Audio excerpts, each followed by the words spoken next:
بسم اللہ الرحمن الرحیم، اللہ کے نام سے شروع جو بہت زیادہ مہربان نہایت رحم کرنے والا۔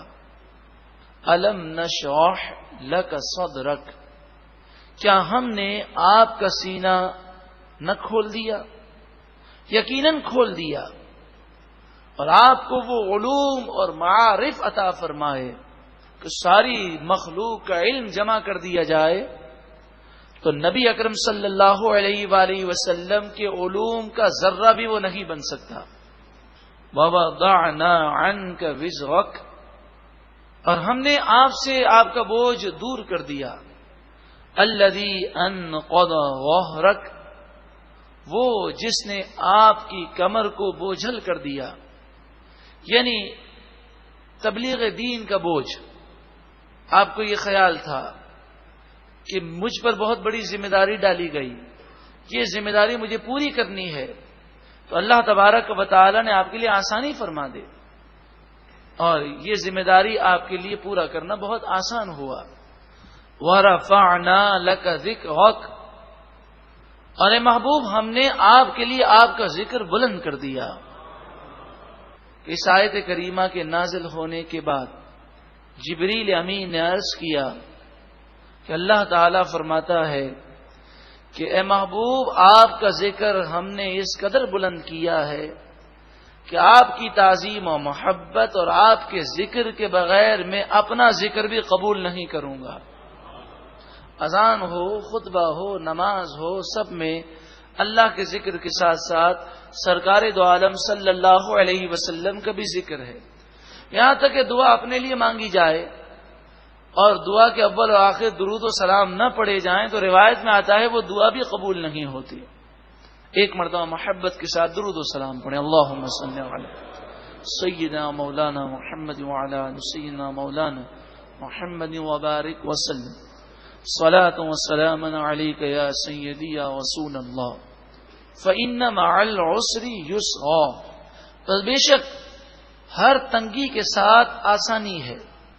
ان مع العسر یسرا، بے شک ہر تنگی کے ساتھ آسانی ہے۔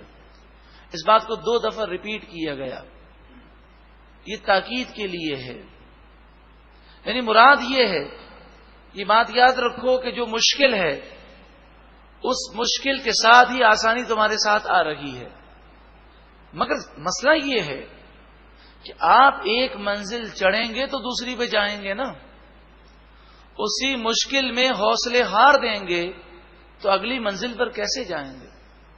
مشکل آ جائے تو سمجھ جائیے کہ اس اسٹیپ کے بعد دوسری منزل جو ہے وہ آسانی کی ہے، مگر اسی مشکل میں ہمت ہار دیں گے تو وہاں کیسے جائیں گے؟ یہ وہ آیت کریمہ ہے جو حوصلہ دینے والی آیت کریمہ ہے۔ بندہ پریشان ہو اور اسے کوئی آ کر یہ کہہ دے کہ دیکھو 3-4 دن کی پریشانی ہے، اس کے بعد تمہیں بہت بڑا نفع ملے گا، تو یہ سننے کے بعد 3-4 دن کی پریشانی کے ایام کتنی آسانی سے کٹ جاتے ہیں۔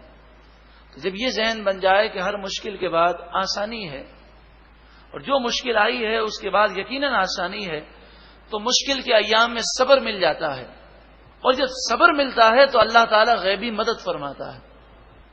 فَإِذَا فَرَغْتَ فَانْصَبْ، پھر جب آپ نماز سے فارغ ہوں تو فن سب خوب دعائیں مانگیں۔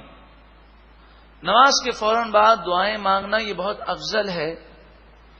ہم عام طور پر نماز کے بعد دعا مانگنے میں کوتاہی کرتے ہیں، حالانکہ احادیث طیبہ میں ہے کہ نماز کے بعد مانگی جانے والی دعا فوراً قبول ہوتی ہے۔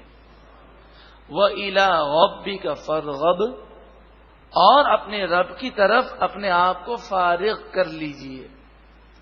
مراد یہ ہے کہ جب بھی انسان اپنے آپ کو رب کے سپرد کر دے گا اور اپنے آپ کو فارغ کر لے گا ہر دنیاوی فکروں سے، یوں سمجھیے ہر معاملہ اللہ کے سپرد کر دینے والا پھر کبھی پریشان نہیں ہوتا، اللہ تعالی اس کی ذمہ داری لیتا ہے۔